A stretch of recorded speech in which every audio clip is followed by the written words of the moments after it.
All right. Hello, everyone, and welcome to the stream. I hope everybody's doing well tonight. We're going to pick up where we left off last stream, although I did do a little bit of work offline. So, we did move forward a little bit, but tonight I think we're going to be primarily looking at the importer again. I'm just trying to kind of tie up any loose ends we have there. Before we get into that, though, I do want to just take a quick second and thank the supporters of the channel, beginning with our elite partner, Javier Alazaran, followed by our partners, Gabolis Inc., Magetsab, and Matt Osgard. Those are the highest tiers of subscription over on YouTube memberships, Patreon, as well as Twitch subscriptions, followed by our supporters you see here listed on the screen. They're a combination of the other tiers of support over on YouTube memberships, Patreon, as well as Twitch subscriptions. So thank you all very much for your support. It is greatly appreciated and helps me cover the cost of various things on the channel and stream and the project in general, things like software licenses, hosting fees, things of that nature. So thank you all very much for that support. I greatly appreciate it. In addition, I would like to thank all of the viewers, whether you're catching us live here on the Twitch side or the YouTube side, or if you're just catching the VOD after the fact. Thank you guys very much for being here, because without you guys, this channel and this project would not exist. So thank you guys very much. All right. Potham, you are first tonight. Good to see you. Hello. Eyeless, good to see you as well. RCW, good evening. From Lake over there on the YouTube side, hello. Yes, everything is going well. Thank you for asking. Can't complain. We are getting a little bit of a late start tonight, but that's just the way things go sometimes, right? Had a couple things I needed to figure out before starting the stream. So, all right. Tonight, what we're going to work on is, like I said, I think we're primarily going to work on the importer. Because I think that is the sort of last major piece that we have to put in, if I'm thinking about this correctly.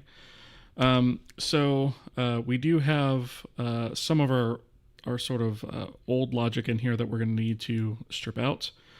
And we also need to move this to technically to its own sort of importer file, so that all of the ASEMP logic is no longer here, right? So I think everything from here up is going to wind up getting deleted, and then everything from here down is going to wind up getting moved.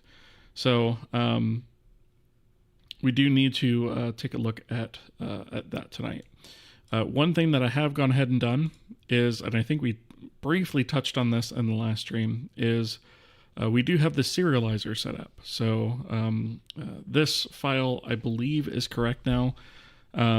So we have all of the serialization and deserialization from a K asset animated mesh asset. All of that stuff is hooked up, I believe, correctly. And so now we should be able to read and write to our asset, our binary asset, as we might expect. So this, I think, is mostly correct. We'll have to see about that once we actually complete the importer and actually try to load one of these things. But that's kind of where we're at the moment. So we will we'll see how that works when we get there. All right. So, one thing that I did want to bear in mind, in fact, I'm actually going to close this other buffer here, because I think we're going to be doing most of our work in the importer here. I kind of want to straighten out this logic first before we really move on. So, anim asset from ASEMP is going to be what we're looking at, and it's going to be dealing with a K-asset animated mesh. And then this mat4 from AI we can keep. And the only other thing that I think we need to keep out of this is probably out of this process mesh, where we go through and we grab the material for it. We need to save some of this logic, because this is actually what is going to import our materials out of one of those file formats, right? So a lot of this other stuff out of process mesh we don't have to actually keep. I think it's mainly just going to be, let's see, this bit here. So actually what I'm thinking what we can probably do is I'm thinking we can actually probably just loop through these materials. Instead of handling it in process mesh, we can just loop through these materials, import them all, keep a running list of names perhaps, and then when we're loading an actual mesh, we can then reference them by name, which is kind of how it should work anyway. Okay. Roman General, good to see you. What is up? We're doing asset imports for animations. That's what's up tonight anyways. All right. So let me see. So this is our sort of new version, quote unquote. So let's see. This goes through meshes. We get all the bones out of this way. We get all of the nodes out this way. We do some parent-child, so we get the hierarchy here. Animations. Yeah, so I think all that we actually need to do now is before this. This is probably where we should handle extract materials, right? And the difficulty with this is going to be similar to the difficulty that we faced with our OBJ files, right? Where we had sort of a different process that also needed to be called, because we're technically not just importing an animation asset here, we're importing the materials that go along with that. And so we may actually want to handle that slightly differently as well. Let's see, how did we do that? How did we do that? How did we resolve that? Just to refresh my own memory here. I think what we did, let's see. So here's the import of the static mesh from the OBJ file. And then it looks like we went through, we have a material file names counts. Okay, so this actually, in this case, we actually had different files, which is not going to be the same case for us. So what we did here is we output an array of material file names, and that gave us the information that we needed when we were actually performing this import here. So I think what we're going to have to do is, instead of dealing with that, we're going to actually have to deal with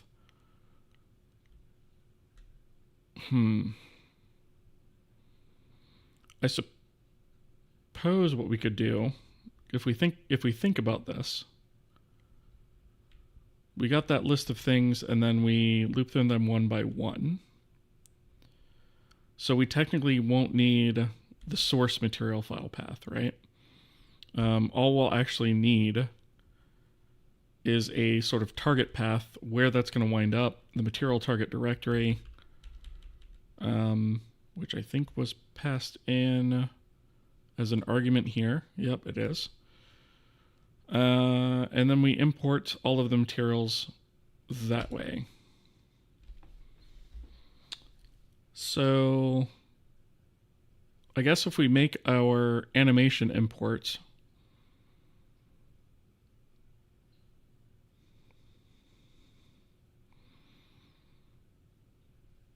actually our animation import technically doesn't have to report back anything, right? We could actually just handle that in a separate function altogether.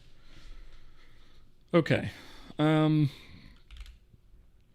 So if we come down here,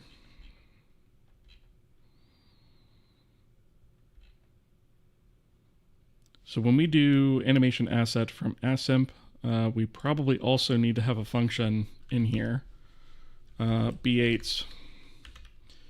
We're going to do material from asimp. And this one is actually going to work a little bit differently. So this is going to take a, let's see, I think we get that, do we get that out of the AI scene?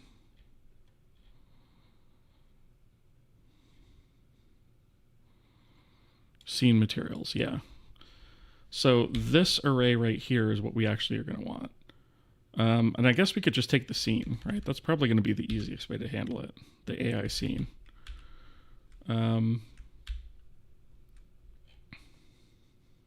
So I guess right here we'll do struct AI scene.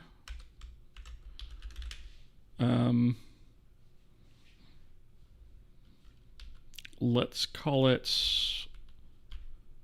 let's do that, and then we'll also do, we'll take a string for the material file path. Right, so that'll essentially be the directory where the material files land.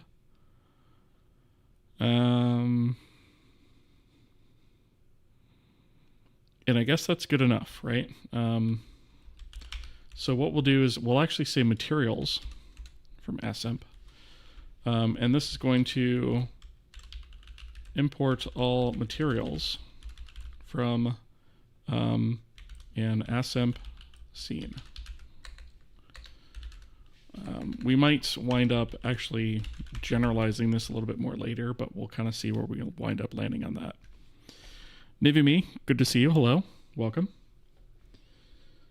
Let's see. We import animation clips that you can set to any model in rig, or are we talking about animated mesh or characters with rigs and animation? FBX, ABC, or a ton of sequence objects. All three are fun. Yeah, so I thought about having separate assets for like a skeletal asset and then, you know, sort of a skinned mesh as a separate asset.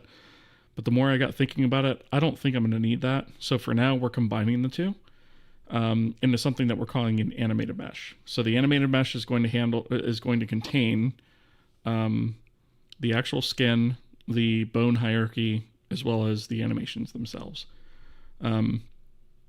If we need to split that at some point in the future, we can split that. But for now, I don't think I'm going to do that. Just because it's going to make our pipeline a lot simpler. And I really don't think that I'm going to need that capability to set it to any model and rig it, right? I don't think that's going to be something we're going to have to do a lot of, if any of. So the whole motto for this is we're going to keep it as simple as possible. Excuse me, and go from there.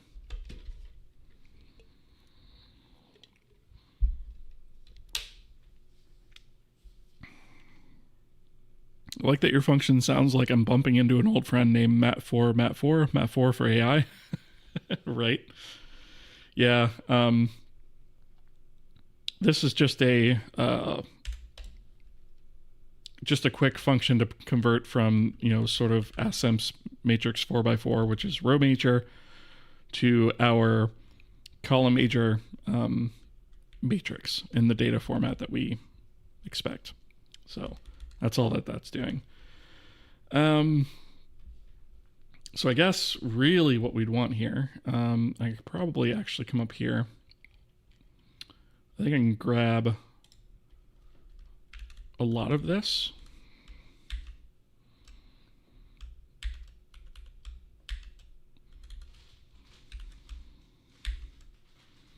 I think I can grab a lot of this and come down here. And I'm just going to paste this here for a second. Obviously, we're going to reformat some of this stuff, but let's see. So we're not doing this by mesh, right? We're not going to worry about that. What we're going to do is we are going to iterate out of the scene. So we're going to say for u32i equals 0, I is less than scene num materials plus I. And then what we'll do is we'll come down here to the bottom and essentially, And essentially, that whole thing is going to be included in a loop. And what we'll do here is we'll say that this is going to be scene M materials sub I, right? Which I think is already a pointer. Yes, it is. Okay. So that's going to make it pretty straightforward to handle. And then essentially what we're going to do here is we're going to set up a K asset material for each one of these. We're going to fill in all of the various bits of data that we need, and then we'll go ahead and serialize that material out to a file. And thankfully, we already have the serialization routine for that, so all we really have to do is basically convert all of the sort of all of the ascent data to what we actually expect, and then we'll go from there. Let's see. Why does this one take in the package name? Is it only for error reporting?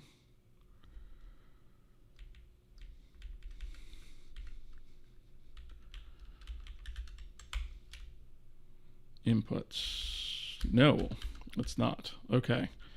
So we need to take the package name in too. I suppose that's fine.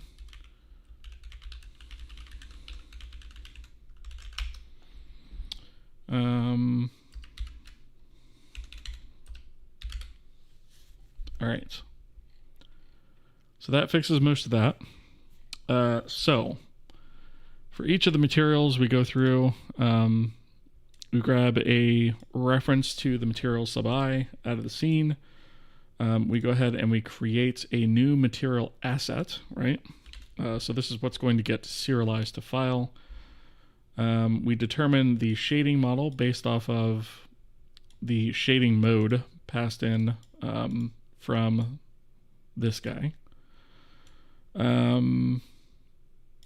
So at the moment, we're treating BRDF and cook torrents is kind of the same thing. We're using more cook torrents, but we're going to treat both of those as PBR.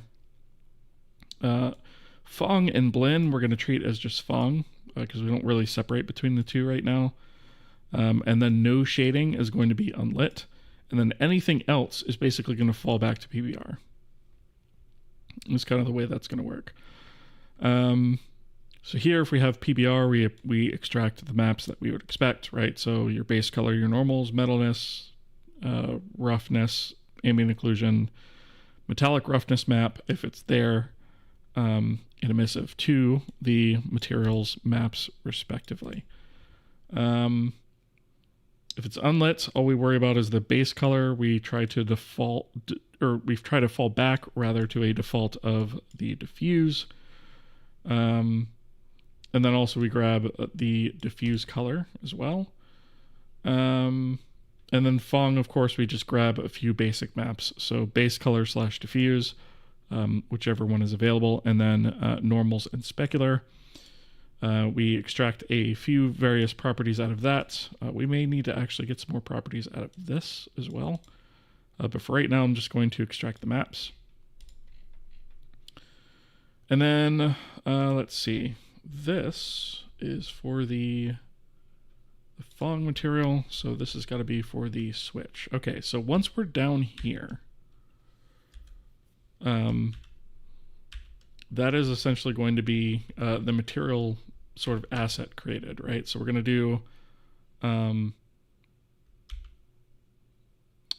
do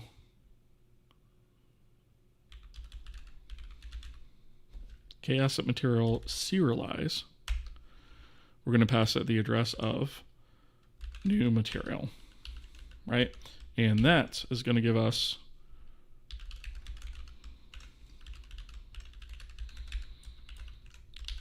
our file content that we're going to write out, right? And then from there, all we should have to do is actually write out the KMT file. So that is going to be, let's see, do we actually have,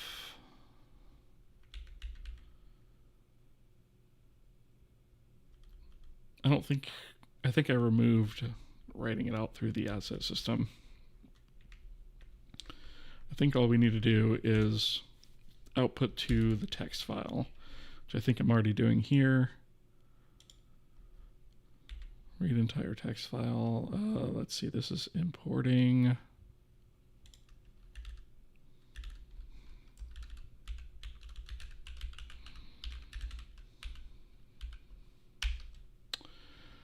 Let's see.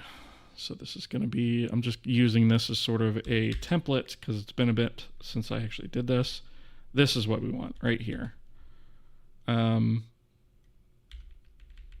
Essentially, we want to match this exactly. So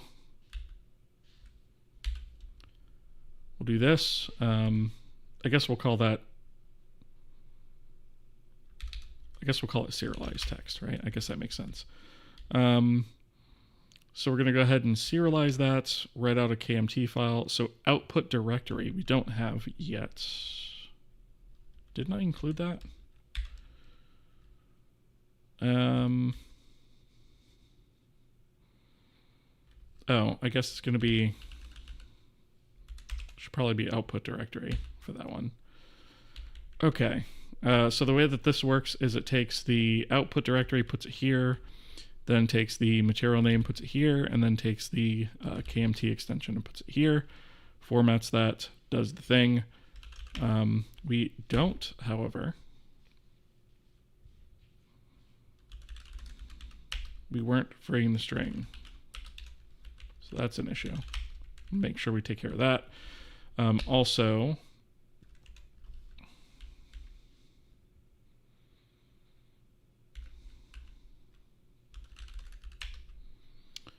we want to free the serialized text, and we want to do that one more time down here if successful. Okay. So that should be it as far as serializing the material goes. Shouldn't be a whole heck of a lot as far as that's concerned. I think we're going to have to add some more properties up here. But that's basically the structure of it, right? So when we call this, we're basically going to say materials from SMP. We have the scene here, the package name, and the output directory.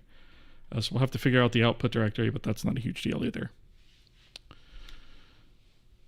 I know enough C++ to be able to say that I'm learning. I can read the code, but I'll get lost in spots. Can I make an outrageous syntax statement as someone with 1 year programming experience? Opening brace on new line, always, I said it. Yeah, you're talking about these you don't like? So here's the reason I don't do that, right? And this is of course preference. I don't really get into like formatting wars or syntax wars or any of that kind of stuff, right? You dingus. But let's say you've got a situation where you've got a lot of that kind of logic in one spot, right? Like, okay, here's an example, right? So this here takes, 5 lines, right? If you do that, if you put all of these things on new lines, right? Look how many more lines it actually takes,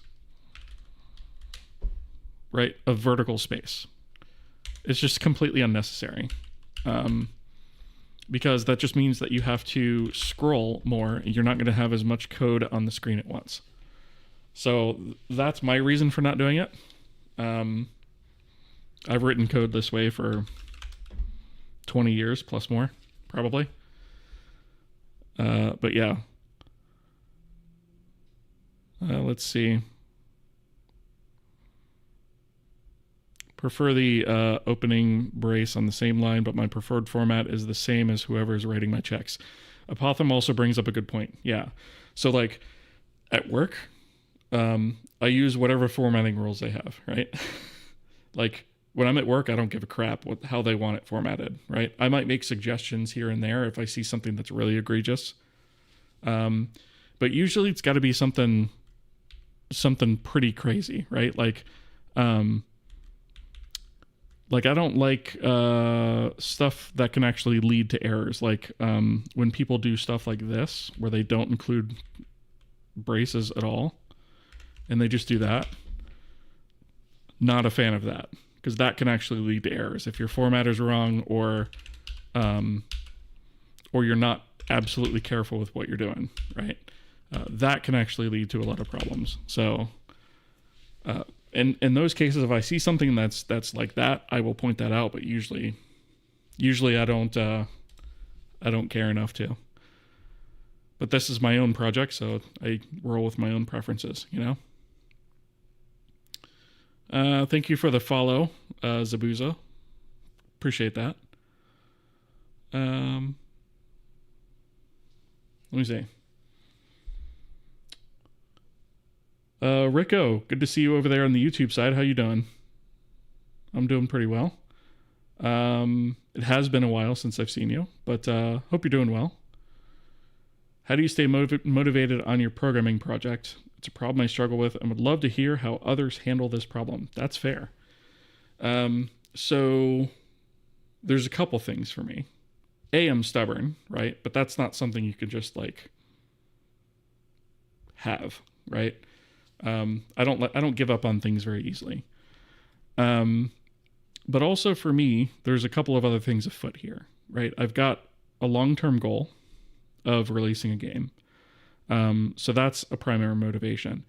Also, streaming and having to, show you guys updates and keep the project moving forward, and having the project be public and open source where you guys can go and look at it, and just streaming on a regular basis keeps me in line, right?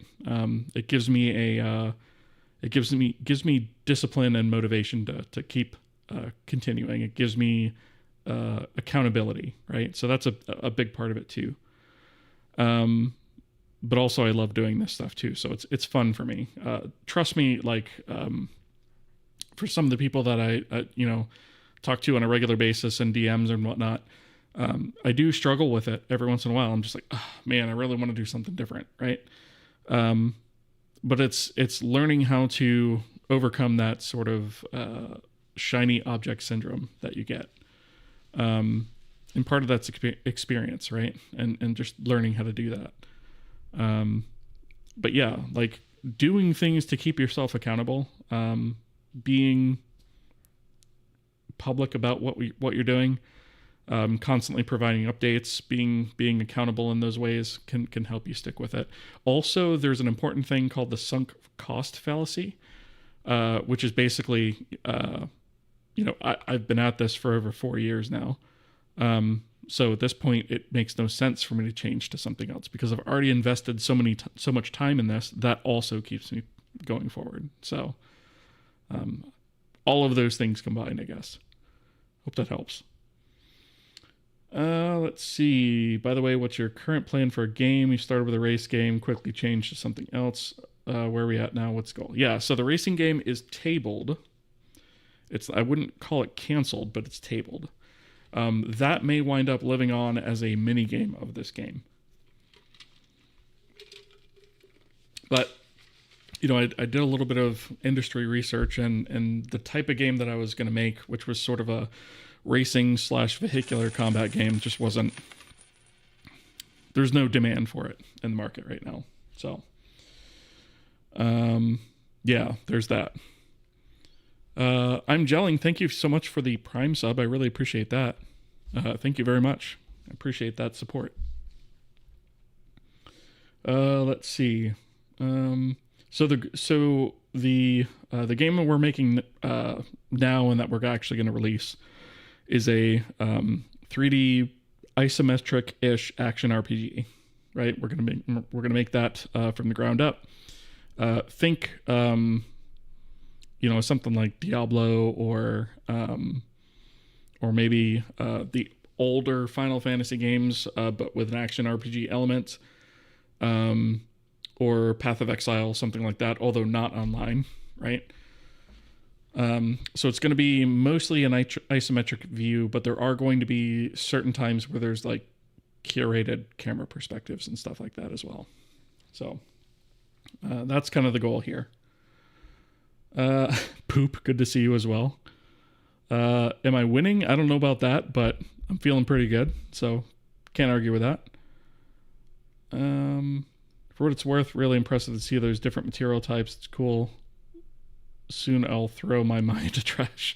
Yeah, so the different material types themselves, I don't necessarily have full support for all of these yet, but these are going to be things that I do support, right? So we have a lot of places in code where we can handle these things, but we don't have all of them fully fleshed out. The only one that's really fleshed out is PBR, which the others are just lesser versions of that. So it's going to be pretty straightforward to get those back working.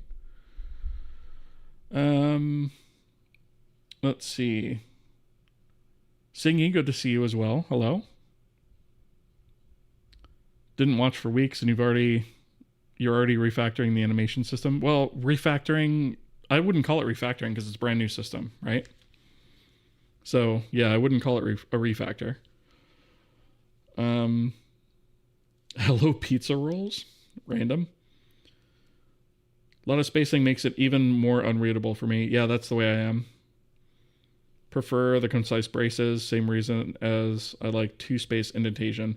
So two-space indentation is something I've thought about recently, because it does help when you have like a view like this where you've got multiple files up on the screen, where if everything was indented a little bit less, maybe that would be better. The only problem is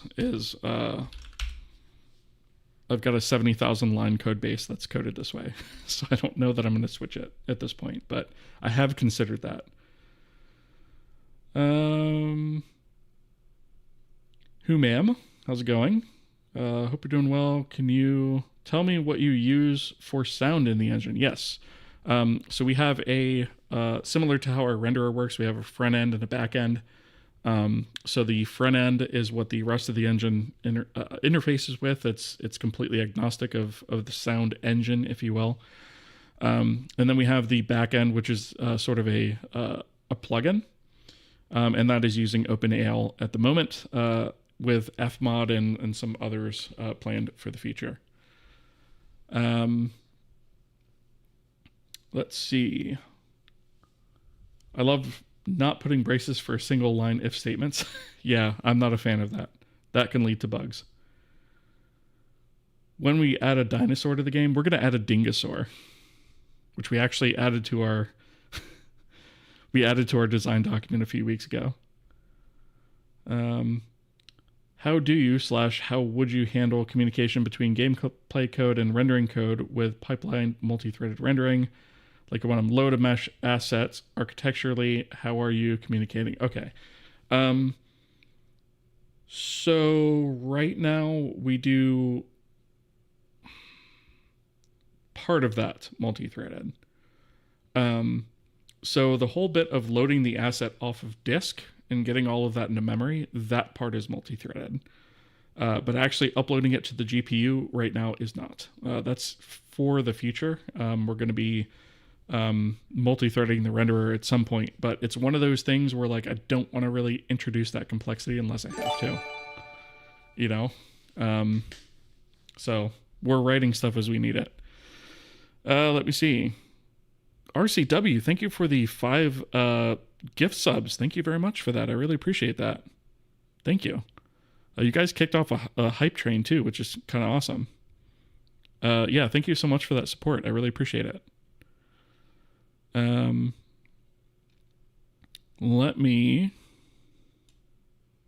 catch up on chat on the Twitch side, because I was trying to catch up on the YouTube side and I fell behind on the Twitch side. Anything that sounds Diablo 1, I'm into. PoE 2, yeah. So we're going to be playing around with all kinds of different things. We're going to play around with a few different visual styles, a few different lighting styles, rendering concepts. We're gonna play around with some stuff to see what we can make that looks good. Can't wait to check out Florina one day. Hope you're doing great. Tomer, good to see you as well. Let me actually, so since you mentioned that,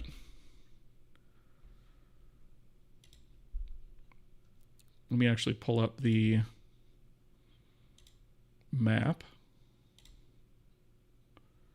Bear with me just 1 second. It takes a second to load.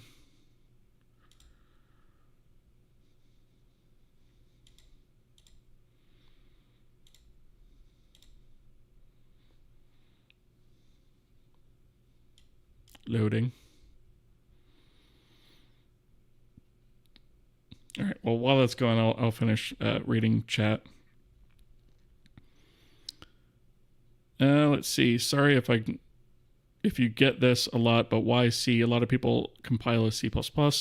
Don't use any or very little C++ features, keeping the door open. That's a good question. So there's a few reasons. It was a personal challenge to myself because I always kind of did the same thing before this project where I just wrote C like C++, and I'm just like, why don't I just write C? And switching to the C compiler really forces me to enforce that, right? The C compiler is also much faster, so there's that. And it keeps me from wanting to use the couple of C++ features that I would actually use.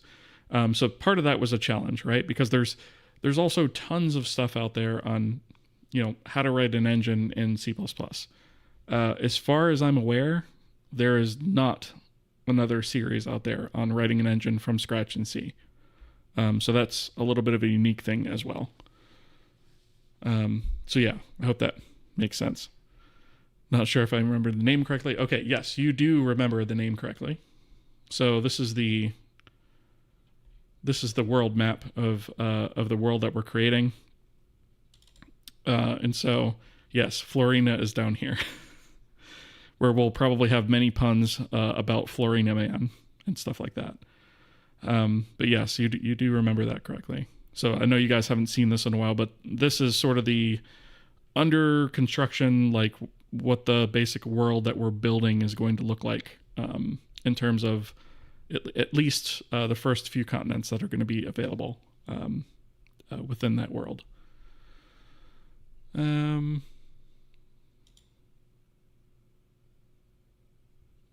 Let's see.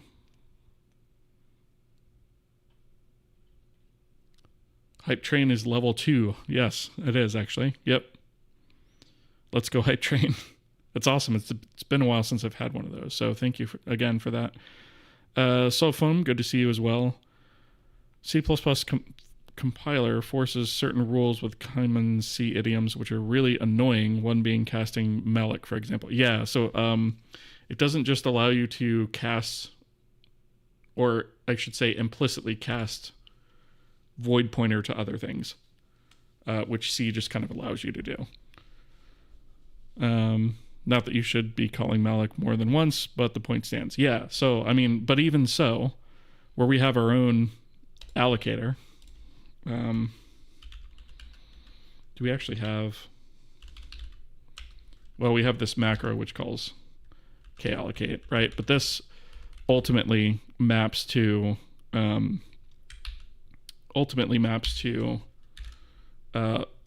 allocator that we have defined internally, not just malloc, right? But this guy uses void pointer, right? So I'd have to hard cast this every single time if I wanted to use it, which is part of the reason. I do have where we have this alloc type and type C array where I could just provide the types to the macros, and they kind of give me a little bit of type safety there, but otherwise I don't really use it. Started out with CS50 and was also writing C style C++, so I got rid of the ++. Yeah, there you go. Fair enough. Map looks great so far. Thanks. Yeah, I haven't had a chance to work on it recently. I think once we finish the animation system, we're actually going to be able to jump back into some game code. And we're going to start thinking about how we're actually going to build out some of these zones. What I'm thinking is we're probably going to build sort of a test zone first, just to kind of test our tech and figure out how we want to actually set up the terrain and how we actually want to build out the levels for this. And I've got some ideas that I want to try around that, and maybe start, putting together a little bit of a game editor to assist us, some tooling to assist us in building some of this stuff, right? But before we go down that road too much, I do actually want to get a little bit of gameplay in place. Maybe a basic combat system, something like that. Basic movement, basic combat, that kind of stuff. Soon. Um, Redeemed a hydrate. Appreciate for that. Also, the double colon syntax is gross. Yeah, I don't disagree with you there, especially when you have to do it multiple times. Might leave the C++ option for libraries. So with that, C++ can always use C libraries, right? But C cannot necessarily always use C++ libraries unless it's specifically set up to allow that. So that's another reason, right? Interoping with C is a lot easier than interoping with C++. Not that C++ is difficult to interrupt with, but, there's a lot more things that interrupt with C than C++, just by nature. Let's see. That's why my project, I reinforce tabs instead of spaces. Not sure why tabs are so controversial in a language with semicolons, so that I can swap between 2 and 4 space tabs if I want. That's fair enough. Again, that's another thing I really don't care about all that much. Especially if I'm, dealing with a work project, right? What are your thoughts on VR? Would you ever make a VR project, a serious one even? So I've done some stuff with VR for work, actually, in the past. It's cool, but I feel like it's a little bit of a gimmick, right? I don't feel like the input interfaces are quite there yet. The whole experience to me feels a little bit clunky. And I don't know what the right solution for that is, but I don't feel that it's there yet. I feel like it's kind of made a step in the right direction, but it's just not there yet, right? There's not enough demand for me to make something that's specifically VR. I was thinking about this asset loading thing. You think it could be somewhat beneficial to make this process async instead of multi-threading it, so it avoids all the complexity it comes with. Yeah, so I mean, we kind of did that, right? So we have this asynchronous interface, for lack of a better term, right? Or API that we provide, and that essentially multi-threads it under the hood. And it just allows a callback for whenever the async function completes. So yeah, I mean, we do have that here. So a lot of our asset types, we do provide a method of loading it synchronously and asynchronously, which really all it does is kick off a job under the hood that runs on a different thread. Didn't realize that omitting brackets was so controversial, but now that I look into it, I can see that it's kind of really bad. It's something I've always did without thinking about it. Yeah, it can really screw you if you're not careful with it. Especially if you're not using a formatter that can catch it, right? Because it can allow you to do things that you don't necessarily expect. So it's generally a bad idea, especially if you're working on a code base that multiple people are going to be looking at and contributing to. You can wrap C++ library calls with an extern C, right? Yes, that's what I was talking about. Is like you have to explicitly do that. And what that does is it also prevents, the what do they call it? The symbol name mangling that happens during C++. It prevents that, but also, there are certain things that you're going to have to keep in mind when you're writing something that's compatible with C and C++. Whereas if you just write it in C, you could just pick it up and use it with C++, and it's not a big issue at all. So, let me see. The only thing I want from CPP is Dear I'm GUI. I forget, do they not have a C interface for that? I mean, I wasn't planning on using it anyways. It's a great resource, but we're kind of writing most of our runtime stuff from scratch here. Can't wait to get back into game code on my project. It's been too long on my end, and just got hired to make a game engine for my friend's company, so who knows when I'll be working on my game. That's fair, but also congrats, by the way, Apotham. Appreciate that. That's, I could definitely appreciate that. Where you're coming from on that, because that outweighs doing your personal stuff. So, but yeah, congrats on that. That's awesome. Giant brick hanging off your face isn't super fun, IMO. A giant brick. What do you mean, Eyeless? Thank you for the follow. Is it Sudden Apollo? Yeah, Sudden Apollo. Thank you for the follow. Oh, VR headsets. Yeah, it is. Yeah, those things are... I've got a... I don't know if it's behind me. I've got a... What is it? A Quest 2? I forget exactly what it is. I haven't used it in that long. But yeah, I have one of those things, and they're freaking heavy. One thing I don't like about tabs is GitHub defaults tabs to 8 spaces, which makes all your projects look kind of goofy to employers. Valid. How do you keep backups, version control? Do you use GitHub or something like that? Yeah. This is all available on GitHub. So I'll drop this link in chat. Take you to this website right here. And if you scroll down a little bit, there's a GitHub link down here where the entire project exists. So it's all here. Let's see.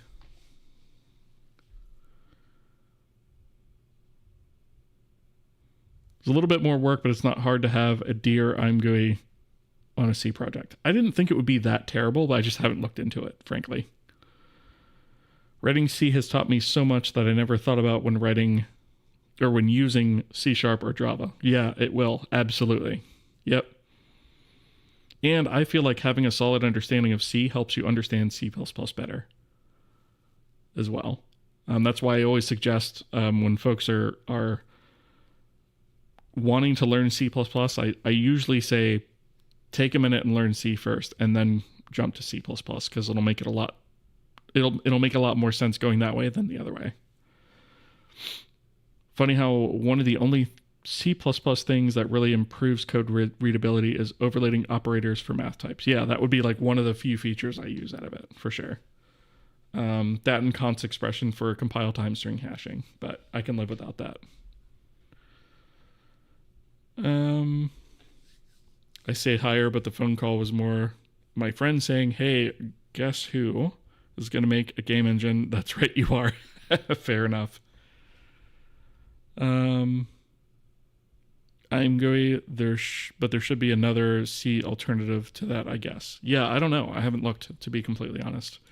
We're going to be making one at some point with this engine, and I may separate it out to be a separate thing, but yeah, we are going to be writing one at some point here. Because I think for the game, we're going to be using a retain mode UI because it just makes more sense. But for things like editors and stuff, immediate mode might make a little bit more sense. We'll see. We'll play around with a few different things.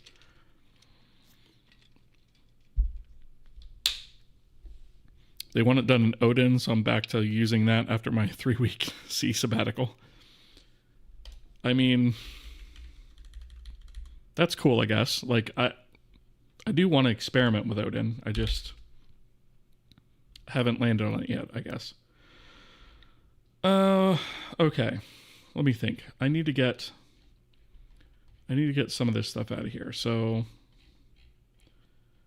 I don't think I need to keep any of this. So let me get rid of that. That I probably need to keep.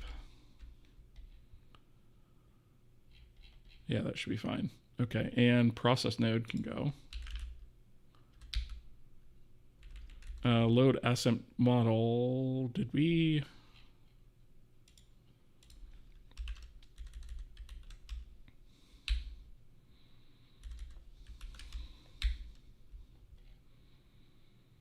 Import from path. Okay, I guess I do need to keep that one. Well, no, this does that here. Actually, I don't need to keep that one.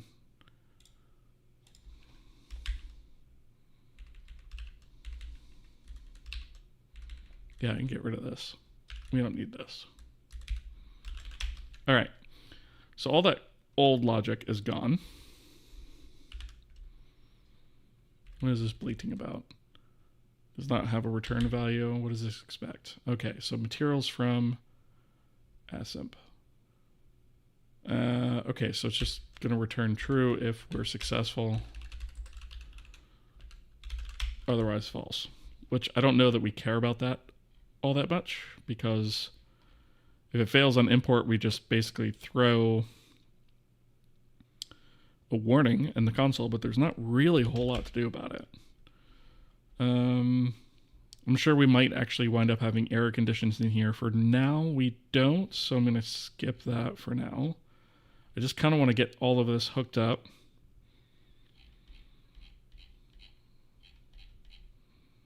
I want to get a lot of this hooked up to like this.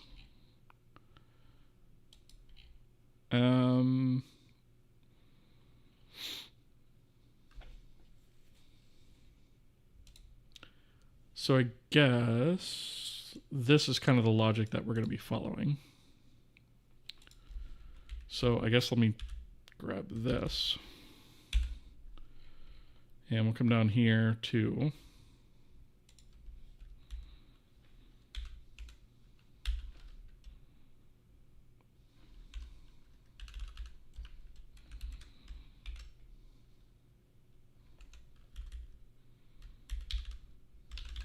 there we go. So if the source extension, okay, so this we're going to have to think about it for a little bit. So OBJs are going to be imported through our existing importer. I think I'm fine leaving it that way.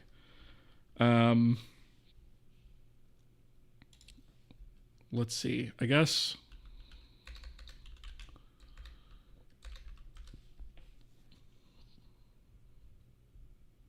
let me check my notes in here, because I'm thinking FBX we could probably do that way.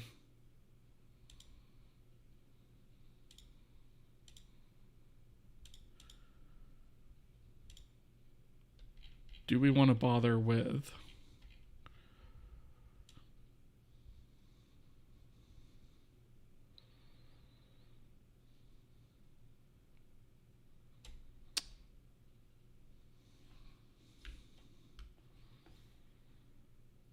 I guess let's go with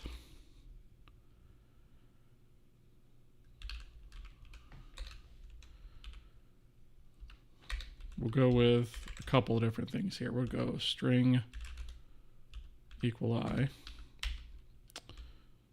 source extension, and we'll also do .fbx. Right, I think those are the two formats that we can use for now. We might extend this in the future. So we are going to need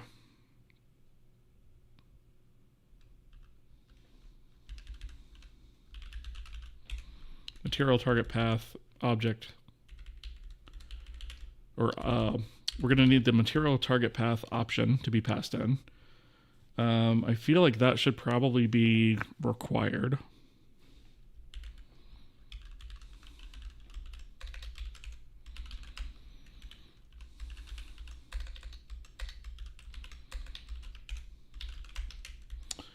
Package name maybe also should be required. And then we need a function that works kind of like this obj2ksm, right? So this, what we'll do is we'll put this down here. So we're going to call this, oh, we don't even have an extension actually defined yet. So let's call this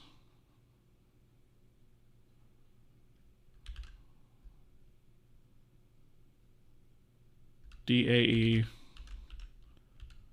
FBX2.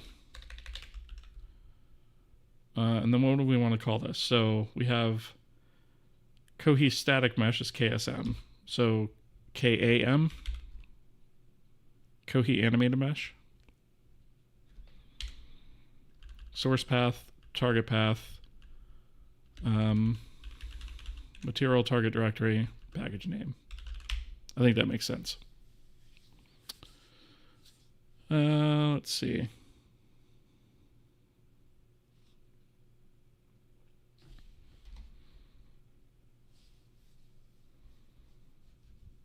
At this point, I think Jai will never be released. To be honest, Odin is the way to go. I wonder. I wonder about that too. But you know, I know he's trying to make it perfect. Is not the word, but I know he's trying to make it right, which is respectable. He should release it when it's ready. I think if I had to guess, when he releases his game, he'll probably release Jai soon after that. I think that's because really that's his litmus test for the whole thing.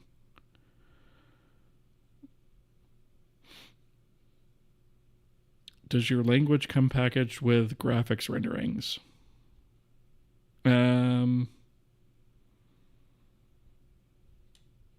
Oh, you mean like Odin? I'm not sure. Jai seems really good. I've never gotten into any of the betas at this point. I know Odin, where it makes no sense to change. That's fair. That's why I'm sticking to C.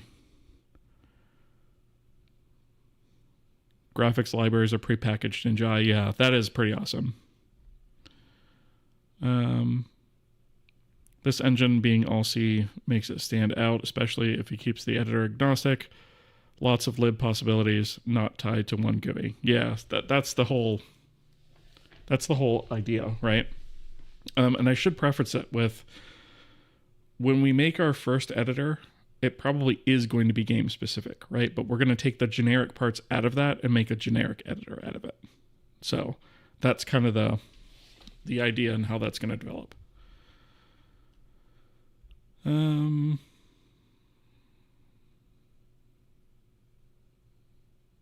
have faith Jai will release because you can watch them work on it live daily. Yeah, I think it's going to release. I get why he hasn't released it yet. Thank you for the stretch redeem, by the way. More useful for me is that you can use OpenGL, Vulkan, DirectX, and Metal by writing Odin code. I mean, you can do that with C too, right? So, or C++.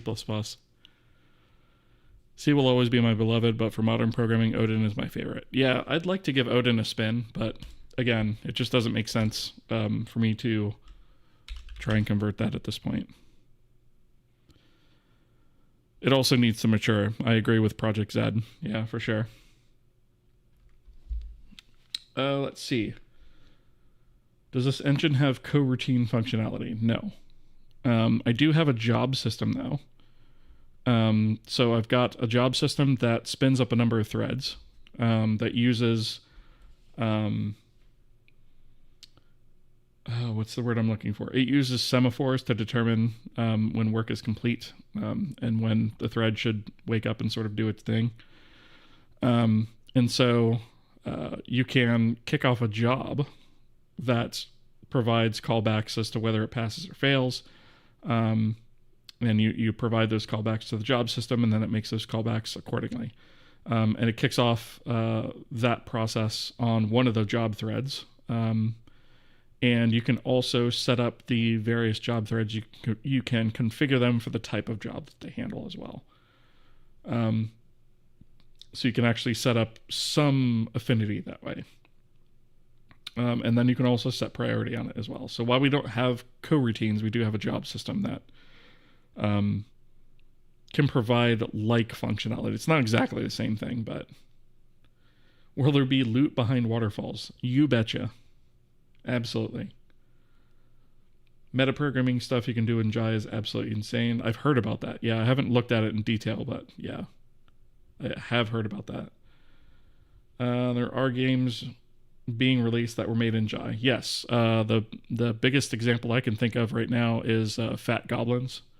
that Kuju is working on. He's pretty far along in his game, actually. And that's all written in Jai. But I think until John himself releases a game with it, that's probably when it's going to come out. If I had to guess, that would be what I would do anyway. Thanks for answering. Sorry for all the noob questions. Don't worry about that at all. I never mind answering questions. Somewhat new around here, but do you do the same kind of stuff for your job? And if so, do you have any advice in getting into this kind of work? So I have in the past. I don't do game development for my day job anymore. And the biggest reason for that is work-life balance issues, right? Because I had a lot of those issues when I was in the industry. But now I do this as my passion project. So, can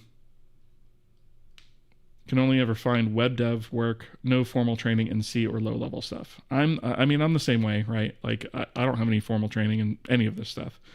I taught myself how to do all of it. That being said, there are opportunities out there. They're just very hard to find. So, yeah, you may wind up searching for a while. Industry is brutal. Better path is to become an indie and have work-life balance issues plus no money. There you go. That's the way. Yeah, I mean, the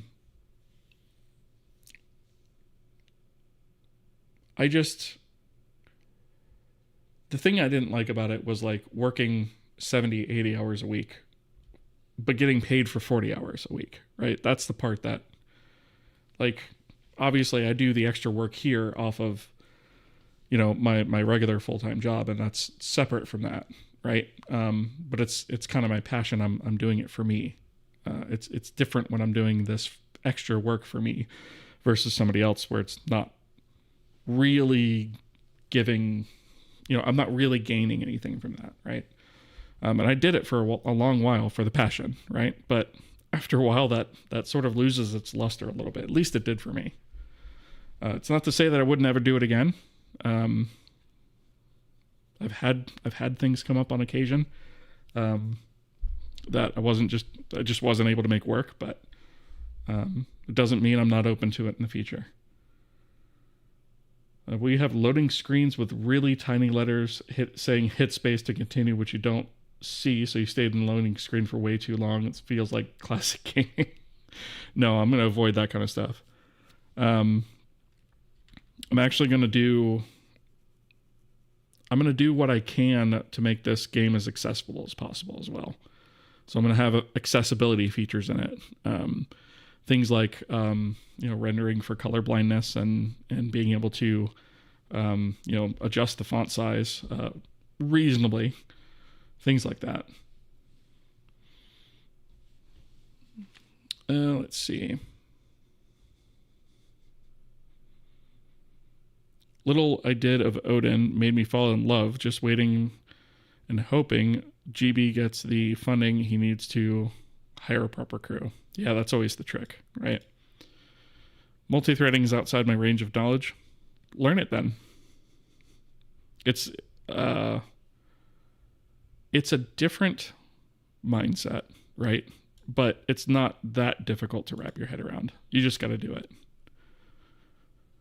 You can program stuff. You can program stuff and check status during compile time. Yes.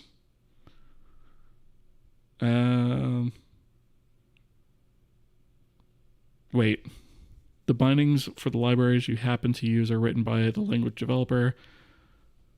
It's a plus, but not really a key reason to use Odin over anything else. Yeah, so I mean, that would be like something that would motivate me to use, like Zig, for instance, would be comp time, right? That kind of thing, like that kind of language feature. I don't give a damn about the libraries that come with it, right? Any programmer that is wanting to actually go far is willing to write what they need on their own. And a lot of times that means that you don't lean on other people's libraries to do stuff. You write it yourself. It's not the only way of doing it, but in a lot of cases, that's, you do what you got to do. If the libraries that exist out there don't do what you need to do, make your own. If you mean like real efficiently, it's not too hard to do basic multi-threading. Exactly. Basically just control resource access so two things aren't working on the same thing. Yeah. And there's multiple ways to do that. Yeah. It's really not that hard.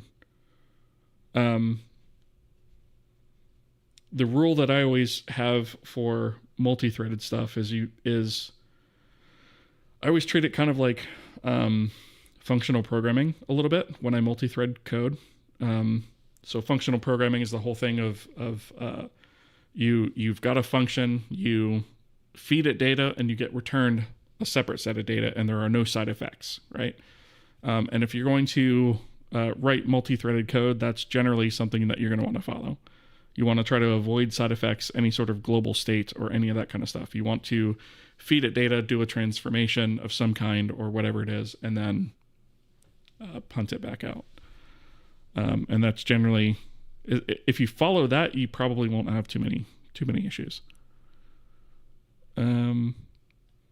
Just like pointers, really hard until for some reason it isn't.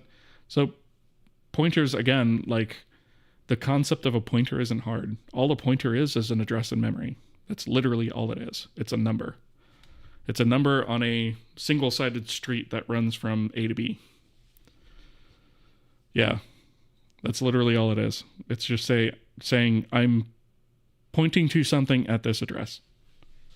And then you dereference that pointer to get the actual value that's at that address. Like you just have to, again, you just have to take a minute, reason about the problem, and it does make sense after you do it a little bit, right? Not super difficult, just weird. Yeah, it's a different mode of thinking because a lot of newer, higher level languages try to abstract, and even C++ tries to get you away from using pointers, which is dumb. Because why would I use C++ if I didn't want to use pointers? But I digress.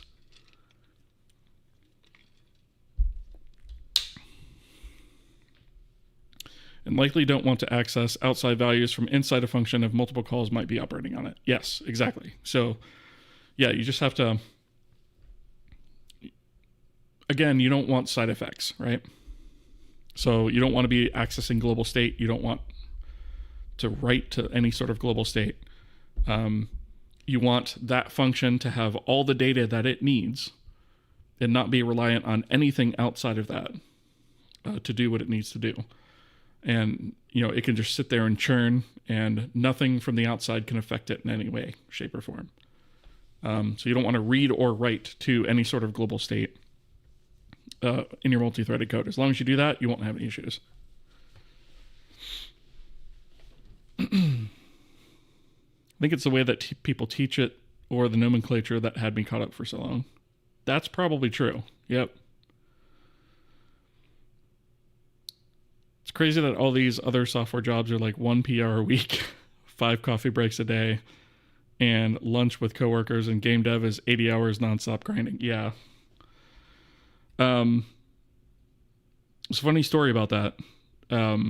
So when I left game development and I went to the next company afterwards, I was so used to working at that breakneck pace that my boss actually had pulled me aside, and he's like, dude, you don't need to do that. Like, slow it down a little bit. He's like, you don't have to push that hard. And it took me a while to actually slow down and like realize like that's not the speed that everybody else travels at. But anyway, yeah.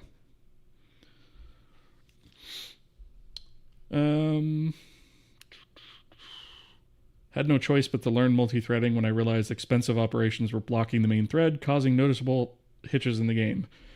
Sort of a trial by fire. Yep, that's usually the reason you do it. 100%. And that's sort of the other reason with, or the other rule, quote unquote, with multi-threading is don't do it till you have to. If you don't have to multi-thread, you don't need it, don't do it.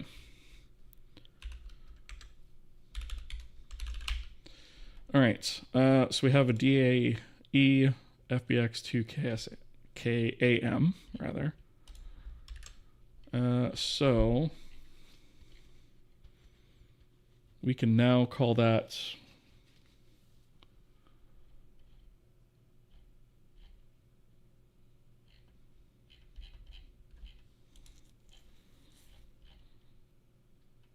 do I have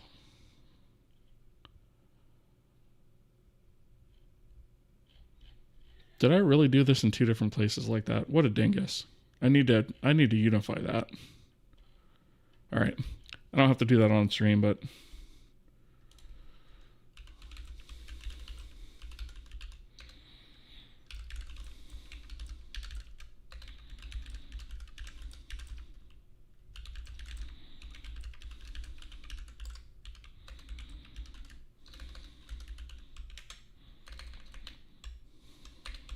all right. In fact, I'm going to put that in as a fix me. All right. So this needs to be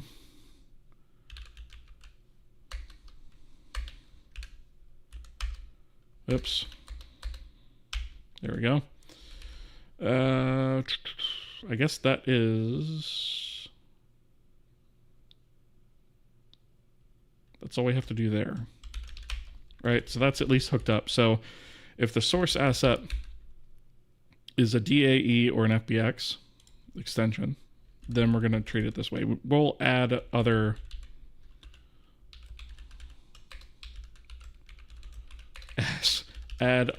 extensions to this check, right? Maybe we'll do a lookup table or something a little bit less obnoxious than having to do string equals checks all over the place. But this is just an importer. I'm not too worried about it for now in terms of how that comes together. So I guess I can just take this, come down here, and I'm going to paste it right here.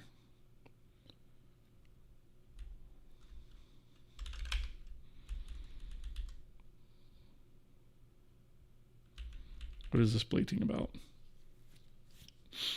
Okay, so these two things are going to be replaced by those two. Okay, so that should be fine. And then this is going to be asset source path, asset path. Whoops, crap. So this is when we're importing from the asset manifest so that we can handle it there, which is probably going to be the primary way that we're going to do this. This other one is really just a command line option, right? So this is probably going to be the primary way that we're going to enter this sort of import logic here. And then if we take this, and this is essentially what's going to encompass this logic. Well, and the other logic here. So we actually need to make some sort of importer. Let me move this over real quick. So instead of serializers, and this is actually going to be in Kohi tools importers. Let's go with, let's copy pasta this, and we're going to call this KAsset importer animated mesh asimp, right? And we're going to be specific about what we're using for that because asimp is sort of the source, right? So it encompasses multiple sort of source formats. So this is going to be, instead of static mesh, animated mesh. Did I? Yeah, I did. Okay. And then asep import, right? And then we'll take this and we'll do a copy pasta of this to a C file. And this is going to instead include that H file. Right? So that's going to be the import that we're going to use. And we want to go to the sort of main importer here. And I want to grab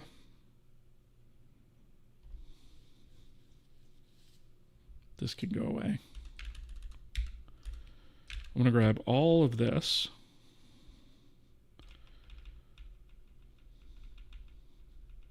All this stuff out of here. Let's see, how far down? Import from path. Okay, I don't want to grab import from path, but I want to grab everything just above that, right? I'm going to put all this in here. And then go to the top. And we're going to take all these. I don't know what that last include here is. I'm going to take all of them except that. And we're going to put that in here. And we're probably going to need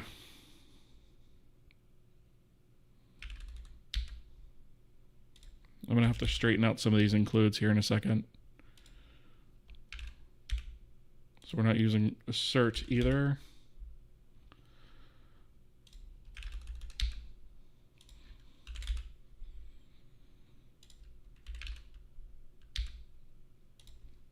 Move the serializer over here. The animation system. I'm not sure why we need that, but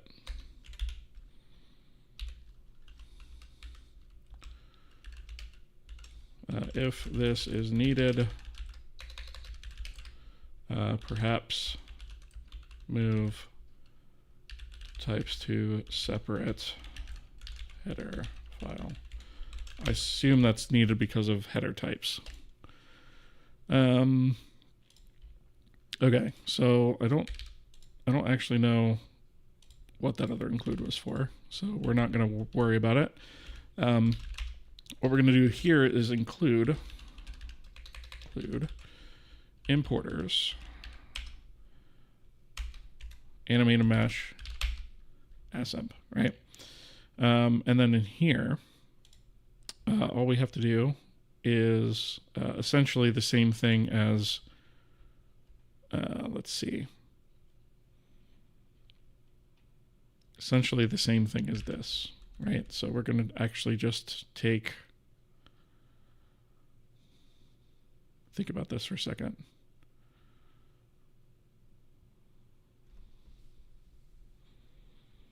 So we're going to take, oh, we're not going to read an entire file though, because our import function sort of handles that for us. So I think all we actually have to do is call the thing. So I'll use this one as an example, and we'll do kasset animated mesh import, right? We'll do that. So that wants, why is that?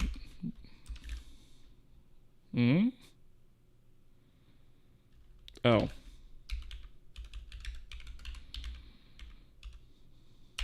Yeah, I thought that's what I had. There we go. Okay. So that wants target path. Let's see. Source path. Oh, we don't need this. We don't need out material file names. And we don't need that. We also don't need data.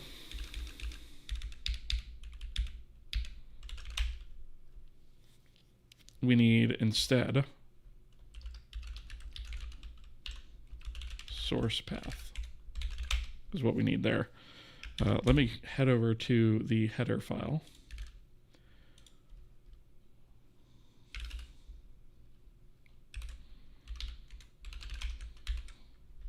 Right, that should be everything that we need. We're also going to need, we are going to need these two things. So actually, this is, I wonder if I should even bother having this function or not. This is technically going to be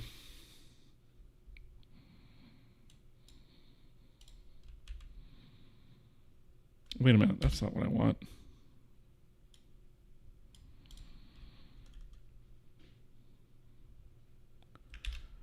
That's what I want. So essentially what I need to do in here is grab these two,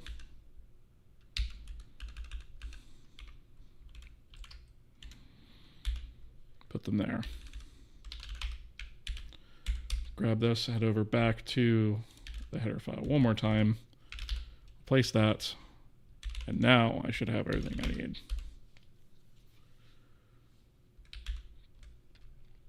Okay, so all this needs to do then is just be a simple pass through to material, target directory, and package name. Okay, so that should do it for the KAsset importer file. So that I'm going to go ahead and close. We're done with that. And then this, we need, looks like we're missing a couple includes here.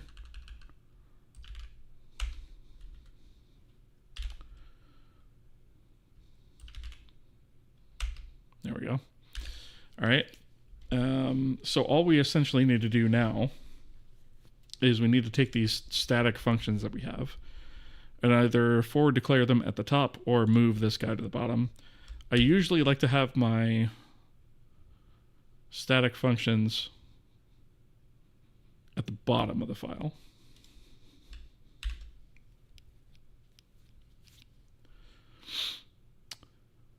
I feel like maybe, right, because this one really should be static. And then this one maybe could be static. I might wind up moving that elsewhere.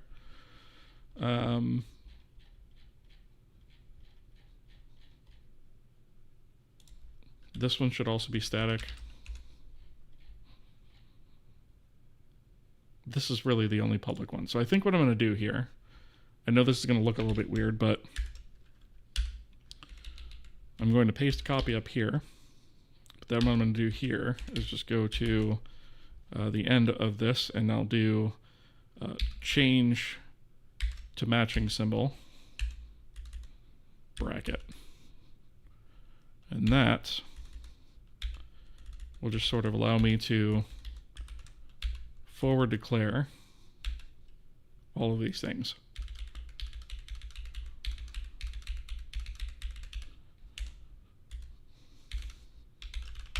Right? And then all I'll have to do is do anim asset from assemp, right? And we'll do source path. So package name is going to be kname create package name, and then the out asset, right? So that's going to be KAsset animated mesh, this one, and I guess we'll just do new asset, right? And we'll just pass the address of that. And I think this does return type Boolean, so we'll do a negative check on that. Thank you for the follow. Appreciate that. Why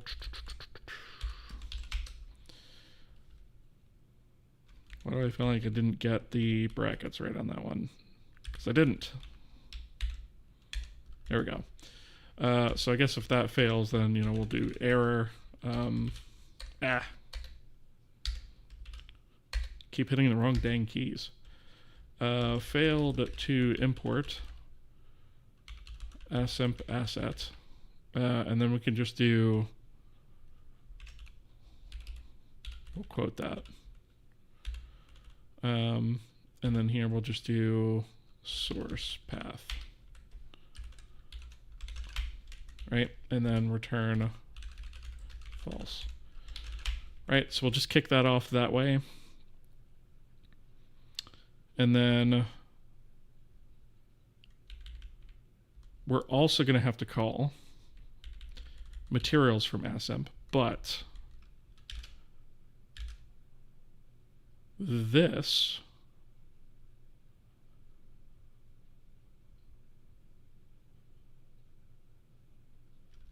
we technically need this out of here. So let's actually take this, put it here, and we'll do a static construct AI scene. And we're going to do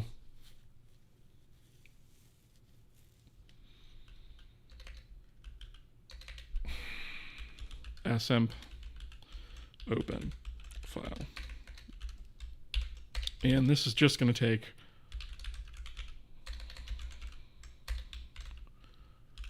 source path. And that's it. We'll just do this. And then here, if it fails, then we're just going to say return 0. Otherwise, we're going to return scene. Right? And then we'll change this one instead of source path, which actually, does that actually get used anywhere else? No. So this one is just going to take const struct AI scene, right? And so now we can actually just take both of, actually, let me get rid of this comment. That's not relevant anymore. Go here to the top. And we'll put that right here. So we'll just do that and then replace that function, right? So we'll have const struct AI scene equals assemp open file, and then we'll just do source path. And then here, instead of passing source path, we'll pass scene, right? That will allow us to then say materials from assemp, we can pass scene, package name, and then output directory is going to be material target directory, right? And I think this is return type Boolean as well. So if that fails, we can also do something like this. So we can say fail to import materials from assemp asset. And then, let's see, package name. Oh, does this also require... Let's take this out of here. Let's do kname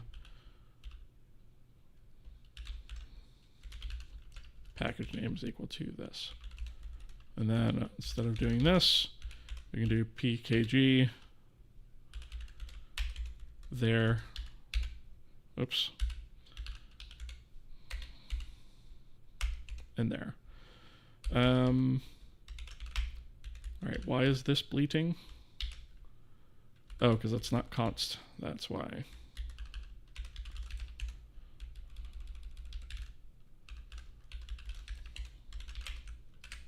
There we go. All right, so this is going to be import mesh animations, bones, etc. And then this is going to be import materials from, well, just import materials. It's fine. Right? And then if all of this is successful, we return true. Apparently we don't need that. Okay. So that's all hooked up. Again, I suspect we're going to have issues with some of the data types in here. importing and so forth. We also don't have an asset to test with, so I'm going to have to source one of those. But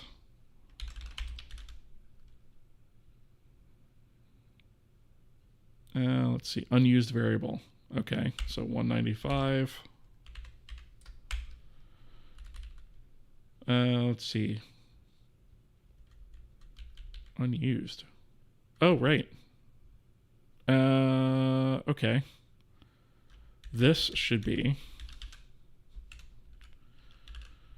new material base color. Should be equal to that. Okay, looks like we have some linker issues. So I guess I didn't have all of that set up correctly. So we'll have to figure that out. But it looks like everything compiled fine, which is good. Okay. Oh, wait a minute. This might not be, let me see.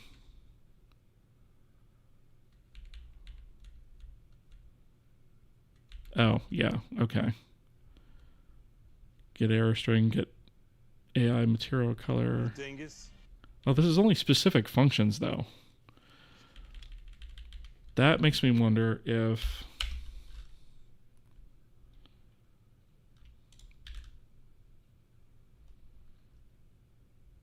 That makes me wonder if this is only defined in certain scenarios.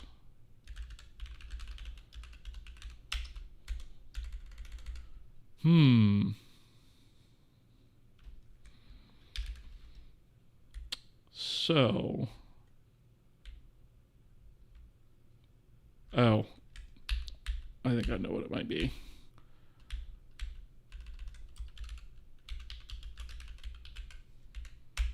Don't we have... Oh, I thought there was a define up here about implementation. Maybe not.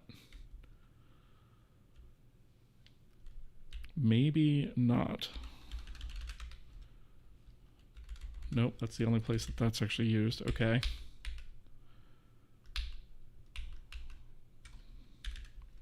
And I didn't move anything over here. So...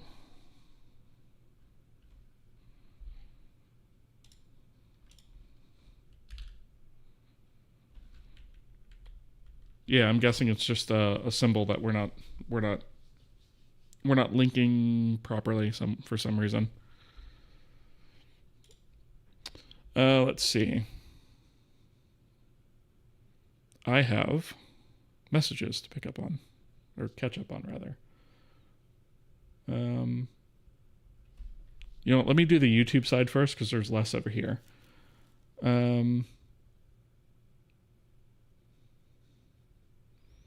Making a small game so far. I have tons of lights, PBR, lots of assets. It's running 160 FPS on a 10-year-old PC without multi-threading. I feel like we'll only need that when I start doing physics. If you go nuts on the physics, yes, that's true.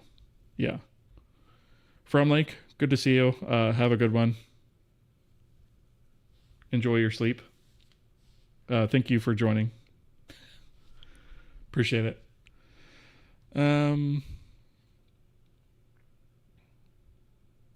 Did the camera get fancier? No.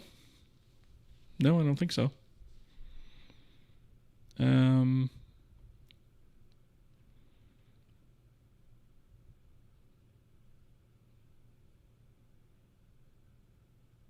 Just want WASM to finish dethroning.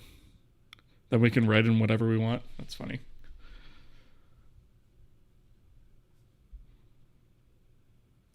Unfortunately, the priority is AI everything, and soon it will be doing business logic, which is even worse than JITted code. Yeah, I don't disagree.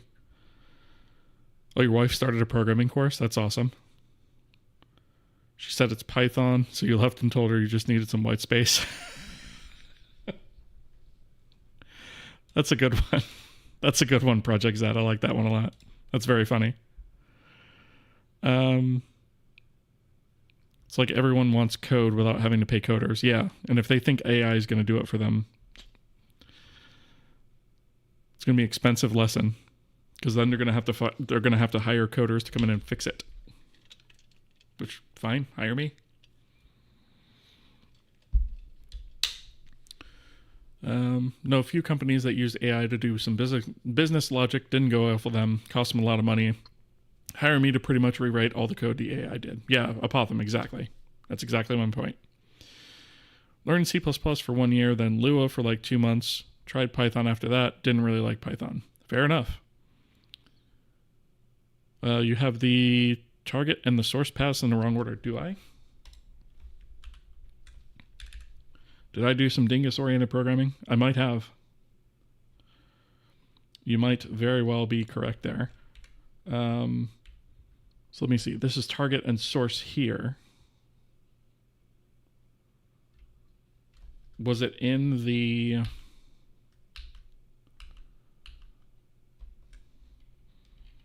Was it in here where I got it wrong?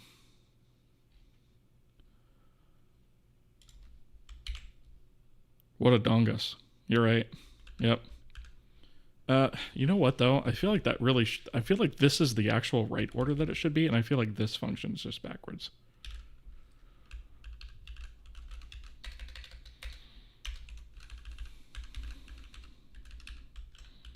Right? Like I feel like that is actually what's backwards. This should be source path. This should be target path.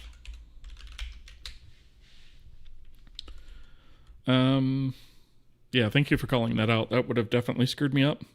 Dingus-oriented programming for the win. First time chatter, by the way. Thank you. Welcome. Let's see. Don't think AI is going near bare metal microcontroller IC design. Yeah, I don't see that happening. ChatGPT won't make x86 64 OS. Yeah, no.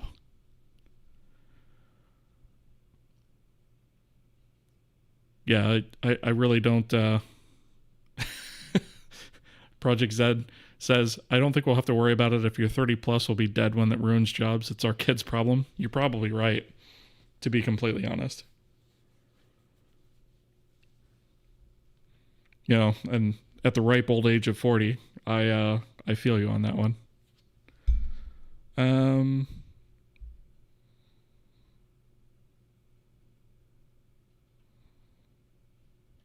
All right. I don't think I'm going to be able to catch up on all the messages, unfortunately, but awesome. All right. The problem with LLM hype is that non-developers don't realize that coder isn't a job. There's more to software dev than just typing characters on a keyboard. Absolutely. Yeah. In fact, 80 to 90% of our job is not writing the code. It's debugging and designing. Most of it's debugging. Problematic next token generator is a poor substitute for something that requires conscious and intentional design. Yeah, so the point that I always make about AI, right, is like use it to do the drudge work, right? That is well defined. That's kind of easy to get right. Like, hey, make me a makefile that does this, or here's this block of code, write some unit tests for it, right? Like that kind of stuff is fine. You still should proofread it, right? But like the point that I always make with AI is never use it to don't export your critical thinking and problem solving skills to it. Because if you stop using those, just like a muscle, they will atrophy. So as long as you don't do that, fine. Use it as a tool. Use it for where you can with your advantage, right? But like, don't let it replace thinking. Essentially. Yep. Yeah. Don't outsource your thinking or your critical thinking and problem solving skills. Yep. All right. So unfortunately, I do have to get up for work in the morning. So it is time to end the stream. Yeah, 100% scaffold my CMake list. Yeah, exactly. So let me find somebody to raid.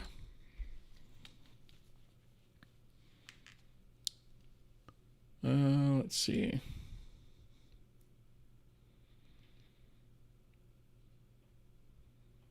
See if I can find somebody that's maybe doing something somewhat related to what we're doing or interesting.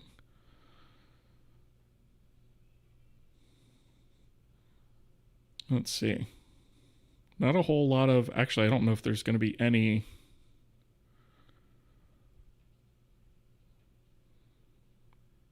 I don't see any like C or C++ per. Oh, yep. Actually, I do see one. He actually hasn't been on for a bit. So we are going to raid Reinart. He's writing his own game engine, or game/engine in C++, and he's also doing all the art for it. And he's making a pretty cool looking like deck builder game that's like also tower defense. It's pretty sweet looking. So we'll go check and see what he's up to, and I'll also drop a link to you guys over there on the YouTube side in just a second. But yeah. Thank you guys so much for being here. I really appreciate it. If you haven't already, I would greatly appreciate a follow on the Twitch or the YouTube side, or if you're so inclined, both.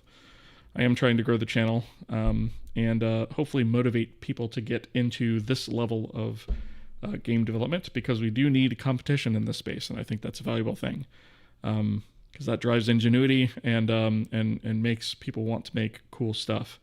And let's challenge the big three, right? Anyway, that's going to do it. Thank you guys for being here, and I will catch you guys on the next stream. See ya. And for the YouTube folks, there's the link. See you guys.